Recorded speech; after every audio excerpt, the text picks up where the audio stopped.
Spend any time with Ashley Elkins' family in Warren, Michigan, and they'll tell you Ashley is the kind of person to whom people gravitate. She was the person that everybody went to, you know, when her friends had issues and problems. Just a joy. You know, she came in the room, everybody started smiling. Oh, Ashley's here, you know. She just brought just joy in our family.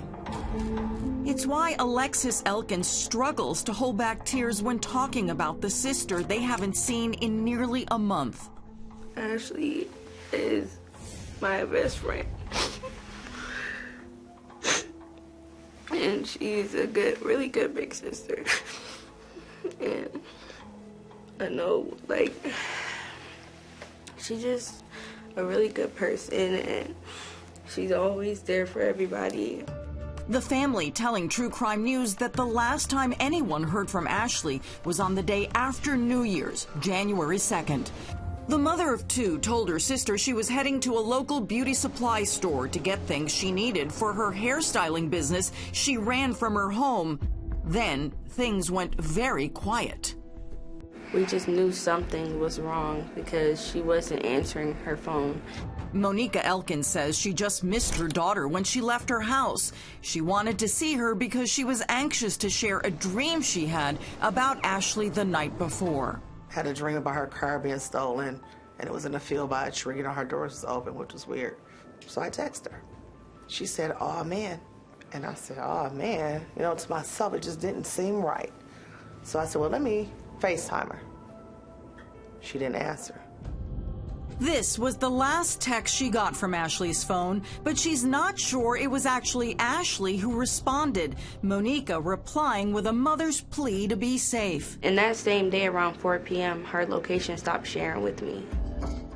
The last location Ashley shared with her sister was here at her ex-boyfriend DeAndre Booker's home. So now we're calling. Everyone's calling her phone, back to back, leaving messages. It all seems so strange because DeAndre was someone the family knew well. I thought he was a very nice guy. He made my sister happy. They went out on a lot of different dates. They went to Chicago one weekend, and I know he was good with the kids. And he even came to my birthday in Texas last year. But the family says Ashley recently ended the relationship and DeAndre started acting strangely. Just a few days prior, he used a fake name to book a hair appointment. He booked an appointment on her website, and I was in her room laying down, and she came in and she showed me her phone. And, I mean, we were kind of just laughing about it, like, why would he book an appointment on your website? And then we heard a knock at the door later that day at the front door, and she said, "Oh, it's him." Could DeAndre know the reason nobody was able to reach Ashley? The family says they tried to reach him but got no response. The hours turned into days, and the family says they reached out to police, but Monica felt like she couldn't wait for them to help. I felt like I had to go look for her myself, and I couldn't wait on them. So that's when I started riding around that night. All the way to 6, 7 o'clock in the morning, just riding around, going in business, pulling driveways, just everywhere, looking for her by myself. So they reached out to Ashley's uncle, Maurice Morton, a former prosecutor who has connections in the media. He pushed to spread the word on social media, but still no sign of Ashley. We cannot normalize this. You know, when a black female or anyone goes missing, any female, it needs to be taken seriously because that's someone's daughter, that's someone's sister, that's someone's mother, that is someone's best friend, that's a community person who means a lot to people.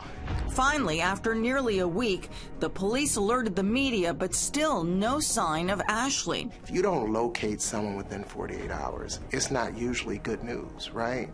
It means something has happened. Monica says with each passing day, things got more desperate. 30 years, I have never not talked to her. In 30 years. Whereas talking to her on phone or seeing her, never in 30 years.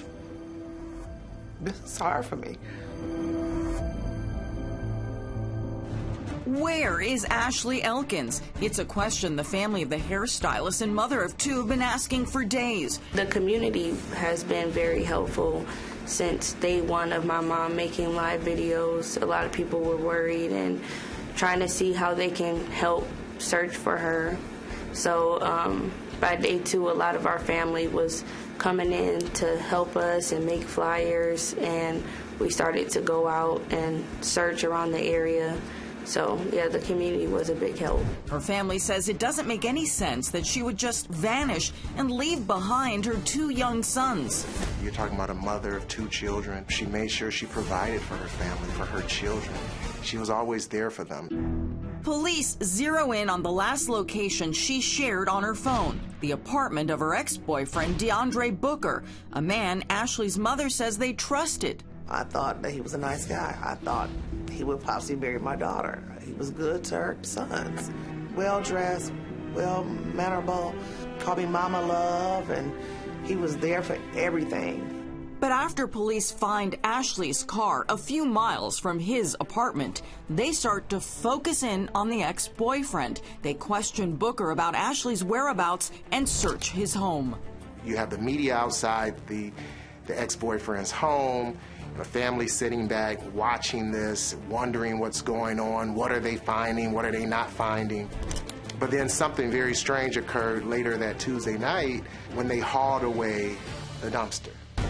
The desperate family gets in touch with the Roseville Police Department, looking for answers about that dumpster, what was found, and why it was searched for evidence. When I spoke with the chief of police for Roseville, he indicated, yes, they secured quite a bit of evidence from the apartment. They also secured quite a bit of evidence from that dumpster. Having been a former prosecutor and law enforcement official, that was likely blood evidence that they found in the ex-boyfriend's apartment as well as in that dumpster. You don't haul away a dumpster unless there's something there.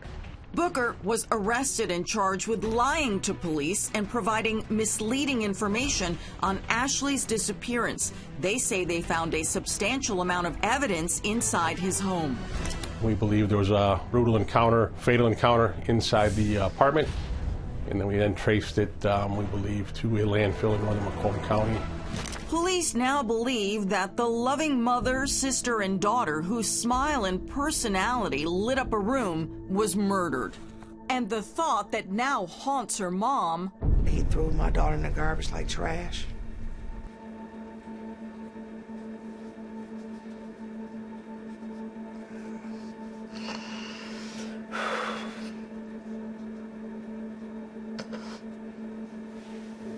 She was nothing. Like she was nobody. That hurts me the most,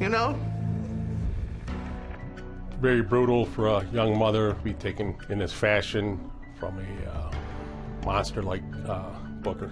But without a body, Booker has yet to be charged with Ashley's murder.